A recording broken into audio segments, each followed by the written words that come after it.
Hi, everyone, and welcome back to another episode of Speak English Podcast. I'm Adam. And I'm Sarah. Today, we're diving into a topic that I'm sure hits close to home for a lot of you. My mind goes blank when I try to speak English. Oh, this one's a biggie, Sarah. It's that moment when you're all set to speak English. You've rehearsed what you're going to say, maybe even practiced in your head, but as soon as you open your mouth, nothing. Your mind just goes blank. Exactly. It's like your brain decides to take an unplanned vacation just when you need it the most.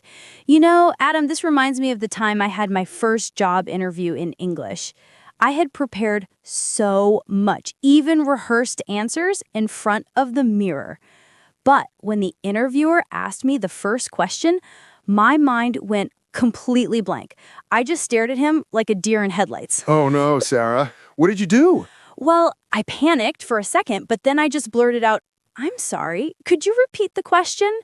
It bought me a little time to gather my thoughts, and I was able to get through it. But man, that was nerve-wracking. That's such a relatable story. I had a similar experience when I first moved abroad. I was in a coffee shop and I wanted to order a cappuccino. Simple, right? Mm-hmm. But when it was my turn, I just froze. My mind went completely blank, and I ended up pointing at the display and saying, "One of those, please." The barista gave me the funniest look. That's priceless. It just goes to show that no matter how prepared you are, sometimes your brain just decides to take a break.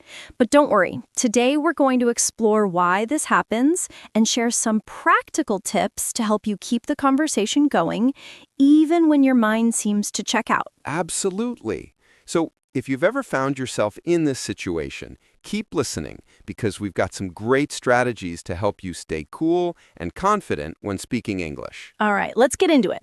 First things first.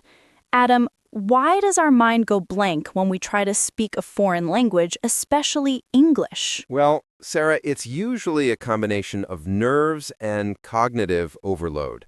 When you're trying to speak a language that's not your native one, your brain is doing a lot of work. It's processing grammar, vocabulary, pronunciation, and all of that in real time.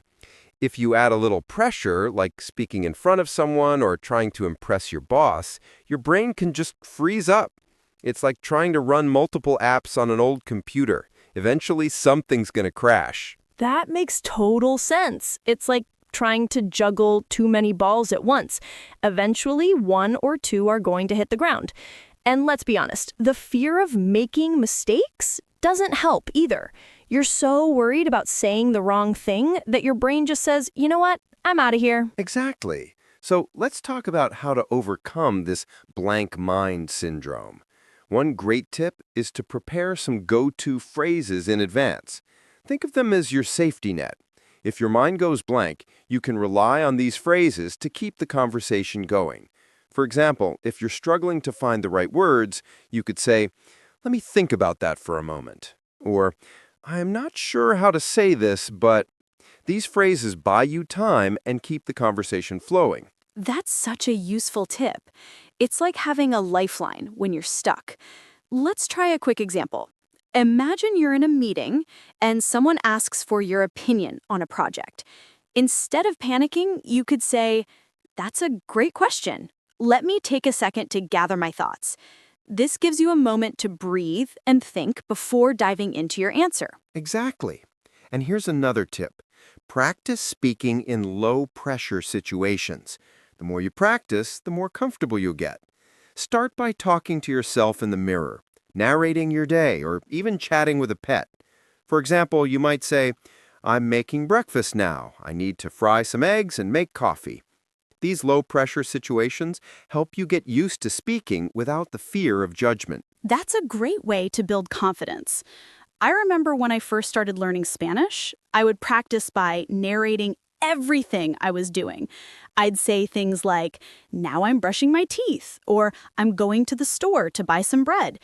It felt a bit silly at first, but it really helped me get used to forming sentences in Spanish. That's a great example, Sarah.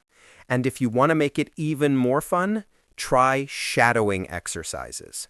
This is where you listen to a native speaker and repeat what they say as closely as possible.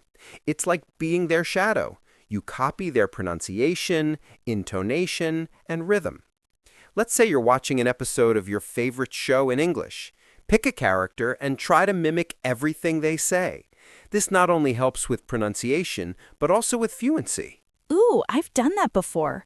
I used to shadow characters from TV shows to practice my English accent. I remember trying to mimic Joey from Friends, with his famous line, "How you doing?" It was a lot of fun, and it really helped me improve my accent and intonation. That's awesome, Sarah. And speaking of tools, here's another essential tip. Focus on the message, not the exact words.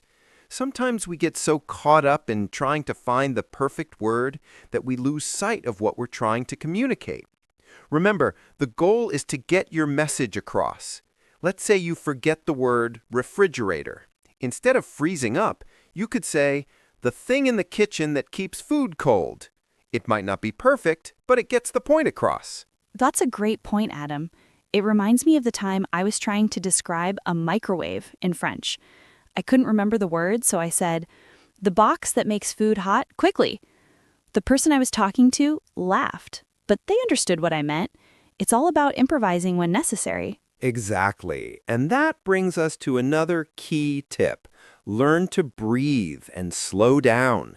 When your mind goes blank, it's easy to start rushing or getting flustered, but slowing down gives you time to think and reduces the pressure. For instance, if you're giving a presentation and lose your train of thought, just pause, take a deep breath, and then continue. Your audience will appreciate the clarity and you'll feel more in control. Yes, speaking slowly can make a huge difference. You're not in a race, so take your time. And here's a fun tip. Use humor to diffuse the situation. If you forget a word or stumble, laugh it off. For example, if you mix up desert and dessert, you could say, "Well, I guess I was craving sand instead of cake."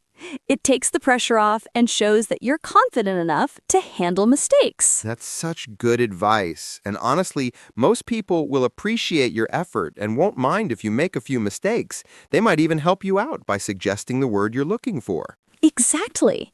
And here's something else to remember. Visualize success before you speak. Take a moment to picture yourself confidently having the conversation. Visualization can be a powerful tool to help reduce anxiety and boost your confidence. Imagine yourself in a meeting, speaking fluently and engagingly, and your mind is less likely to freeze up when the time comes. Visualization is such a powerful technique. It's like rehearsing in your mind before the actual performance. And speaking of preparation, let's not forget the importance of expanding your vocabulary. Sometimes our minds go blank simply because we don't have the words we need. The more vocabulary you know, the easier it is to express yourself. For instance, if you're learning words related to business, make sure you know different ways to talk about profit, losses, negotiations, and so on.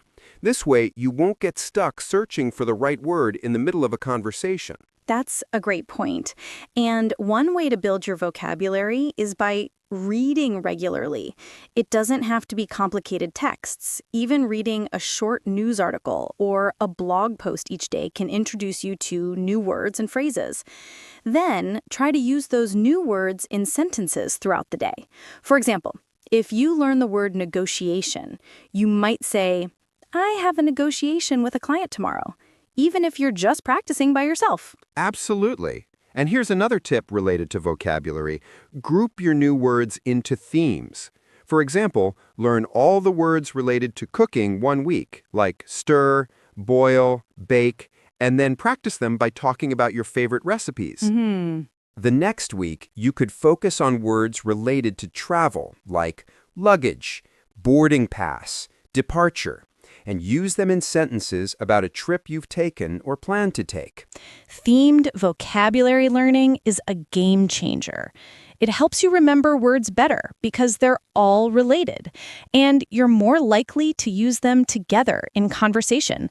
Plus, it's much more interesting to learn vocabulary in context rather than just memorizing random words. Exactly. And the more words you have at your disposal, the less likely your mind will go blank.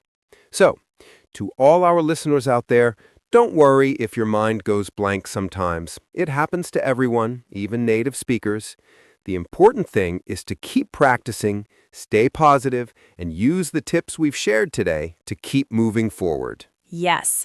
Remember, speaking a new language is a journey, and every conversation is a step in the right direction. So be kind to yourself, and don't be afraid to make mistakes. They're all part of the process. And with that, we're wrapping up today's episode. We hope these tips help you the next time your mind goes blank while speaking English. And we'd love to hear from you. What tips or strategies have helped you in similar situations? Yes, share your thoughts with us in the comments or on social media. We're all in this together, and your experiences might just help someone else. Thanks for tuning in to Speak English Podcast. Keep practicing, stay confident, and remember, you've got this. Until next time, take care and keep speaking English with class. Your progress doesn't end here. To continue advancing your English skills, click on the next video or explore the additional videos we've thoughtfully selected for you.